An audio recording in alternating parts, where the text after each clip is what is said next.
L'astrologie est la chance à saisir pour l'Occident.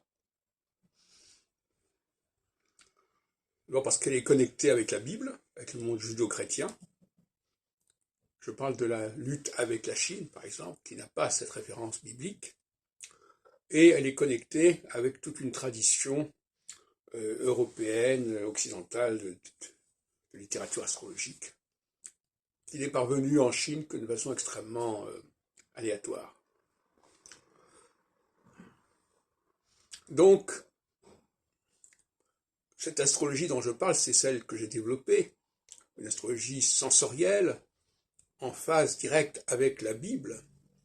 avec notamment les 7 semaines, les 7 années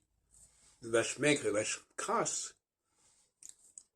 avec toute une philosophie cyclique qui n'est pas celle de la Chine, et surtout qui peut sous-tendre un autre régime politique. Parce que vous savez qu'actuellement, le grand débat, c'est le régime politique.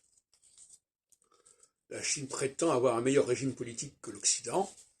et il faut que l'Occident montre qu'il peut proposer un nouveau régime politique basé sur les cycles astrologiques, les cycles de 7 ans justement, avec une autre façon de percevoir les choses, en tout cas renoncer à cette façon aléatoire de fixer le temps, de structurer le temps comme ça, à partir de telle année on fait ceci jusqu'à telle année, ce qui correspond strictement à rien, et ce qui est en décalage total avec toute la dimension scientifique de l'Occident. Il y a une rupture entre la science occidentale et le système politique occidental. Donc, il devient urgent, dans cette bataille idéologique sur le plan des régimes politiques, de montrer que l'Occident est capable de proposer une tradition qui avait sûrement été en partie perdue, qui s'était égarée, et de proposer cela comme le modèle du XXIe siècle sur le plan de l'organisation de la société et de la vie politique, et notamment